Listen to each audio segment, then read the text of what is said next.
Olá, tudo bem? Olha eu aqui de novo, Hernani Freitas, e sempre conversando com você assuntos interessantes, assuntos de história, né? E hoje nós vamos falar um pouquinho das reformas religiosas, né? Já tem aí alguns vídeos no meu canal falando das reformas protestantes, das reformas religiosas, mas sempre há alguma coisa a acrescentar, né? Então você pode comparar um vídeo com outro, assistir, compartilhar com seus amigos, né? E eu acredito que ajude nessa era tecnológica, né? Informação que passa muito rápido, sempre tem alguém acrescentando mais alguma coisa, descobrindo mais algumas coisas novas, né? Mas cerca de 30% da população mundial é composta por cristãos, né? Os ramos mais numerosos do cristianismo são formados por católicos, católicos, protestantes e ortodoxos. Os protestantes eles surgiram no século XVI, tá? Romperam com a Igreja Católica devido a fatores religiosos, sociais, políticos e econômicos. Vamos ver alguns desses fatores que levaram essas pessoas a romper com a Igreja Católica naquele período, com o cristianismo, né? Os seguidores do cristianismo formavam um grupo homogêneo no século XI. E durante a Idade Média a Igreja Católica se fortaleceu como instituição. Até hoje a Igreja Católica é a instituição mais antiga, mais velha, né? Predominante. Bom, espero que se tiver outra, vocês me desculpem aí, mas a Igreja Católica é uma das mais velhas em exercício até hoje, né? A Reforma Protestante ela começa diante do questionamento de algumas pessoas, né? Diante desse questionamento, o avanço das críticas à Igreja Católica, né? O movimento que se deu início a essa ruptura vai ficar conhecido como Reforma Protestante, né? Aqueles que protestam contra aquilo que eles não acreditavam, contra aquilo que eles não gostavam na Igreja Católica, né? Nós temos aí o aperfeiçoamento da tipografia pelo Gutenberg, né? A crítica à conduta dos sacerdotes, a busca de valores mais condizentes com as práticas da burguesia, porque até então as práticas cristãs católicas estavam voltadas para a grande nobreza, né? Então a burguesia começa a crescer, está em ascensão e quer o seu espaço também, quer integrar-se. E de repente ela não vai encontrar esse espaço no cristianismo, no catolicismo, junto à Igreja Católica, né? Porque também os nobres não querem perder o seu espaço, os nobres não querem perder aí o seu poderio. Então a burguesia começa a crescer, a burguesia começa a fazer seus questionamentos, né? No século XV existiam poucos exemplares da Bíblia. Não sei se vocês sabem, né? Mas a Bíblia para o cristianismo, para os católicos, só chega na mão dos católicos na década de 1960 e poucos aí. Até então, quem tinha acesso a Bíblia eram somente os sacerdotes, né? E os protestantes, nesse período da Reforma Protestante, os protestantes vão dar acesso à Bíblia para os protestantes, né? E esse acesso começa com o Johann Gutenberg, né?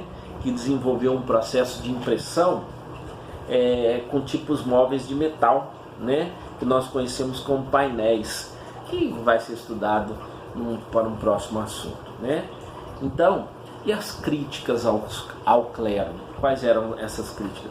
Vários grupos religiosos e autoridades da própria igreja criticavam a má conduta do clero católico, né? Abusos contra a fé, o despreparo intelectual dos sacerdotes, por exemplo, estudavam pouco, né?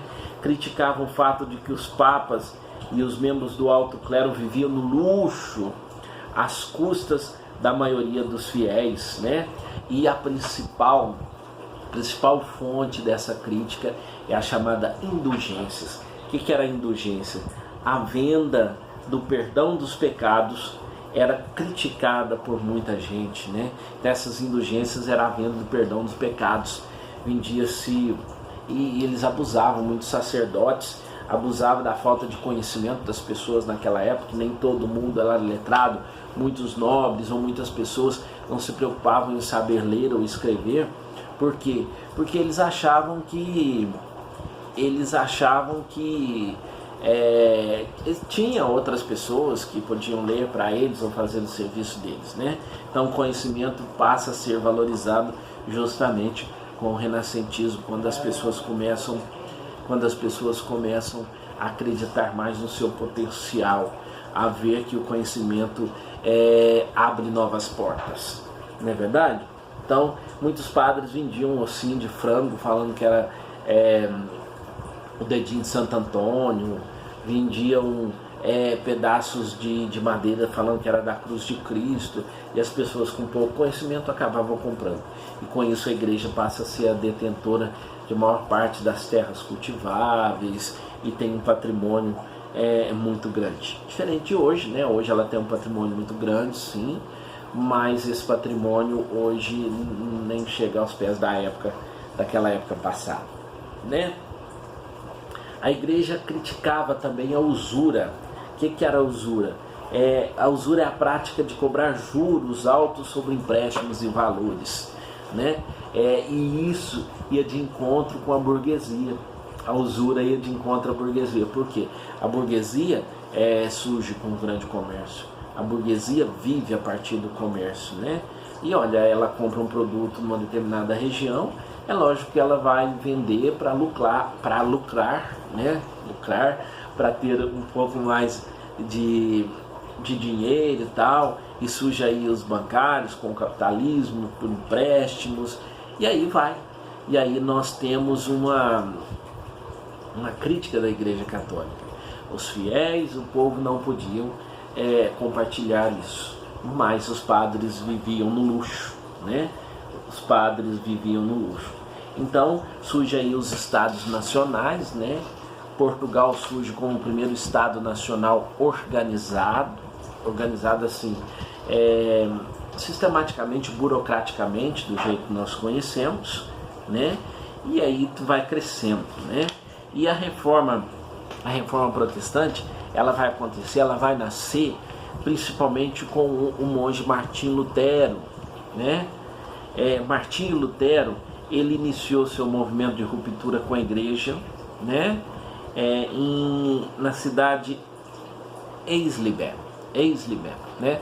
Eu não sei falar muito esses nomes, que ele era alemão, né? Então ele era alemão. Aos 22 anos entrou para a ordem dos agostinhos, tá? Ou seja, dos agostinianos, desculpa, um grupo católico inspirados nas ideias de Santo Agostinho, tá?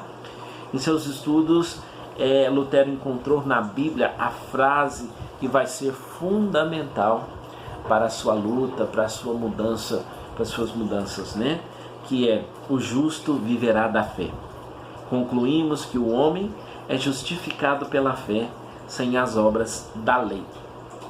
Então, interpretando a Bíblia, Martinho Lutero, ele não queria dividir a igreja, ele queria reformar a igreja. Porque ele gostava da igreja católica, ele era muito feliz na igreja católica, apesar dos erros, apesar das coisas que ele viu em Roma, ou que ele viu as atitudes do povo, as atitudes ser tomadas. Então ele quer mudar, ele quer melhorar a igreja, né? Ele quer buscar uma igreja melhor, uma igreja mais renovada. Mas aí eles não aceitam, o Papa não aceita, né? E aí vai de encontro à burguesia, né? Porque a burguesia queria uma abertura maior e a igreja não estava dando essa abertura maior para os burgueses. Então os burgueses vão apoiar essa reforma protestante, né? Que vai apoiar também o comércio, que vai apoiar também algumas ideias novas que vai surgir com o protestantismo e até então a igreja não queria renovar. Depois a igreja vai se voltar, né? Depois a igreja vai ver que ela tem que mudar, que não tem jeito, né? Porque muitos burgueses também continuam católicos, tá? Então, o Martim Lutero, ele publica aí as 95 teses na sua igreja, na cidade de Wittenberg, na Alemanha, né? E quando ele discorda da igreja católica, discorda do Papa, o bispo de Roma, ele é expulso da igreja católica. Ele é expulso, excomungado, né? Ele leva a excomunhão. Então, aí ele cria aí o luteranismo. E aí atrás do Martim Lutero tem outros, né? Só para falar um pouquinho das ideias, dos princípios da doutrina luterana, o que destaca na doutrina luterana? A fé cristã como único caminho para a salvação eterna, a Bíblia como única fonte para a fé, né? O batismo e a Eucaristia como os dois únicos sacramentos. Além disso, o luteranismo não aceitava o culto aos santos católicos e a adoração das imagens religiosas e a autoridade do Papa, né? Então depois nós temos uma chamada reforma calvinista. Essa reforma que nasce com João Calvino, tá? O João Calvino nasceu em Noyon, na França, católico e formado em teologia. Ele abriu as ideias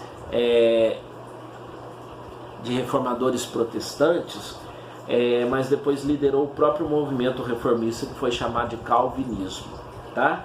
Calvino foi perseguido pelas autoridades católicas francesas e acabou fugindo para a Suíça. E é lá na Suíça que ele se torna um grande líder, na cidade de Genebra. Né?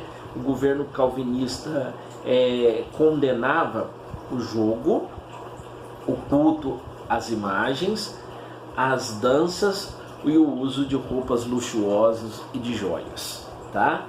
E além de acreditar somente na fé e na salvação, Calvino defendia a existência da predestinação. O que era a predestinação ao céu?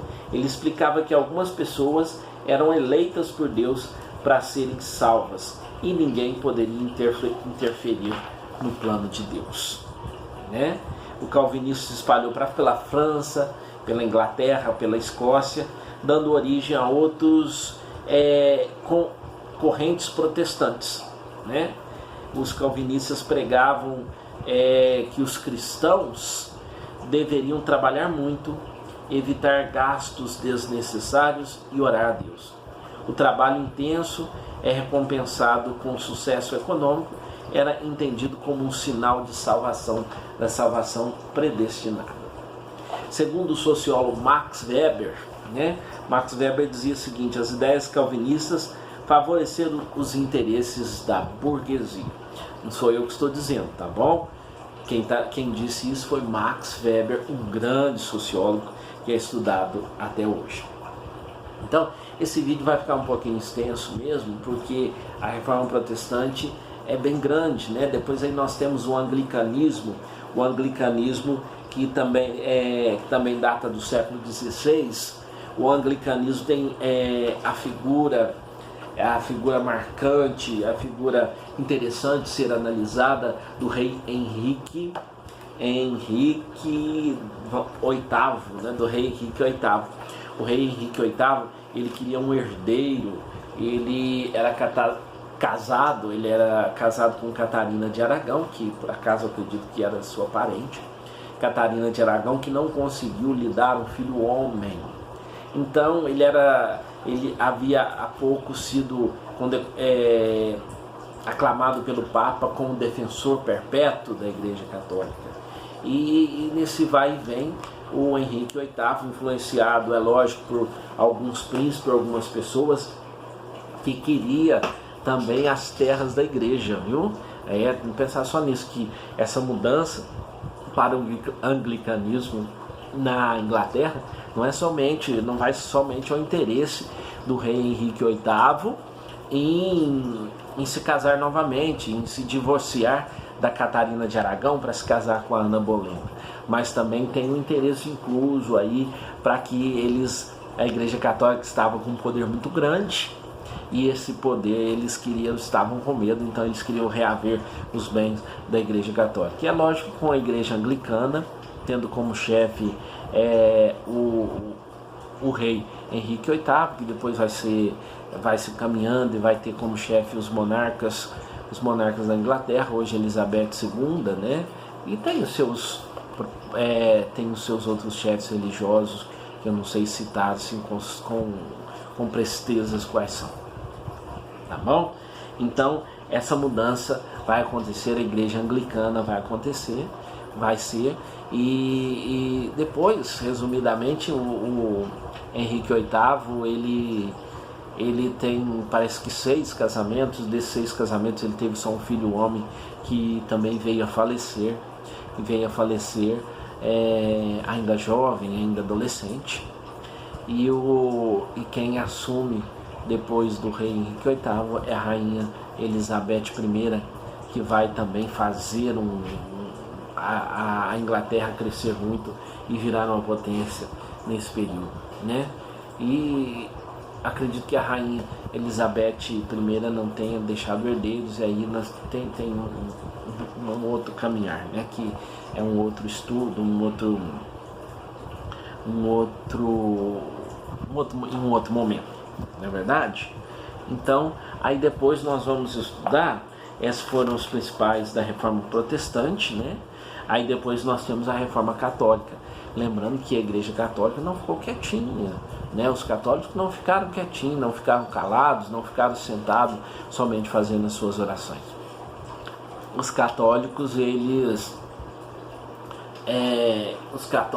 reagiram na chamada Reforma Católica, que nós vamos ver num outro vídeo, para não ficar muito extenso, que esse vídeo já tem quase 18 minutos e fica um pouquinho cansativo, tá bom?